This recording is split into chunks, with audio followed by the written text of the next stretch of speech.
네, 그러면 취재 기자와 함께 자세한 내용 알아보겠습니다. 송명희 기자, 앞서서 전성인 교수 인터뷰를 보니까 한국 정부가 죽자 사자 싸우지 않는다 이렇게 말했어요. 무슨 뜻입니까? 네, 이 한국 측 문서를 검토한 느낌을 이야기하는 것인데요. 이 양쪽이 분쟁을 하면 상대의 약점을 찾아서 제대로 정확하게 공격을 해야 이길 수 있지 않겠습니까? 네. 그런데 이길 수 있는 론스타의 최대 약점, 이걸 다 알고 있는데 이 부분에 대한 공격이 누락되어 있다는 겁니다. 이 약점이 론스타의 오래된 문제인데요. 은행을 소유할 자격이 있는 자본이냐, 즉 산업자본에 대한 쟁점입니다. 이 굉장히 복잡한 문제인데 10년으로 과정이 굉장히 길기도 해서 전문성이 필요한 부분입니다.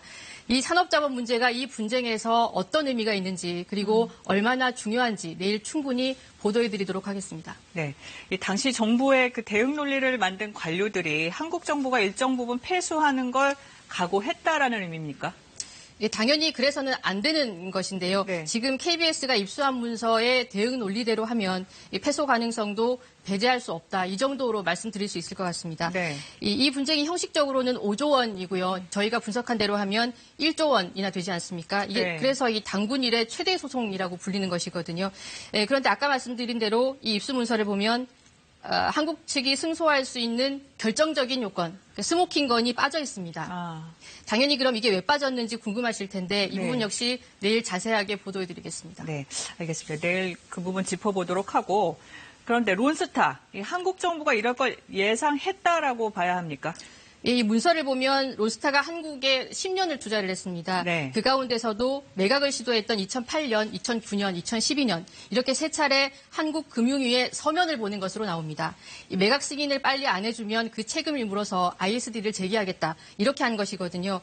그러면 바꿔서 말하면 론스타는 당연히 예정을 했을 것이고 한국 정부가 어떻게 나올지도 계산이 됐다 이렇게 봐도 무방할 것 같습니다. 반대로 한국 정부도 분쟁의 가능성을 미리 알았을 것이고요. 그러면 아예 분쟁을 막거나 제대로 대응할 수 있었다는 이야기도 되는 겁니다. 네. 왜 소송 과정이 공개되지 않는 거죠? 우리가 이제 공개가 안 되니까 지금 취재를 시작을 했을 텐데요. 네, 표면적으로는 비밀 유지 의무라는 것 때문입니다. 네. 지금 화면에 보시는 것이 이 중재판정부, 익시드에서 공개하고 있는 중재 일정인데요. 네. 이 자세한 내용은 거의 알 수가 없고요. 그동안에 진행된 날짜, 그리고 절차 명령이라고 하는 것만 공개가 되어 있습니다. 거기서 절차 명령 5번이라고 되어 있는 것이 비밀 유지에 대한 것입니다. 이 분쟁 양쪽 당사자들이 내용과 절차를 포함해서 모든 것에 대해서 서로 비밀을 유지하기로 한 겁니다. 네. 누가 먼저 이 부분을 제안했는지 확인할 수는 없지만 한국 정부도 이에 합의해 준 것으로 추정이 됩니다. 네. 하지만 과정을 공개하면서 중재를 진행하는 경우도 많다는 것이 전문가들 의견이고요. 이 때문에 이 비밀 유지 합의가 금융당국의 치부를 숨기기 위한 것이 아닌가라는 의심도 받고 있는 것입니다. 네. 마지막으로 궁금한 게 이 문서의 진위 여부는 여전히 확인하기 힘든 겁니까? 이 두 차례 확인 요청을 했었는데요. 네. 모두 공식적으로는 확인해 줄 수 없다는 것이 법무부 입장입니다. 네. 그래서 각 분야 전문가들에게 검증을 요청했는데요. 이 문서의 내용이나 용어 그리고 형식으로 봤을 때 이 진본이 아니라고 볼 이유가 없다. 진본으로 보인다라는 의견을 받은 상태입니다. 네. 론스타 문제 내일 이어서 계속 듣기로 하고요. 송명희 기자 잘 들었습니다.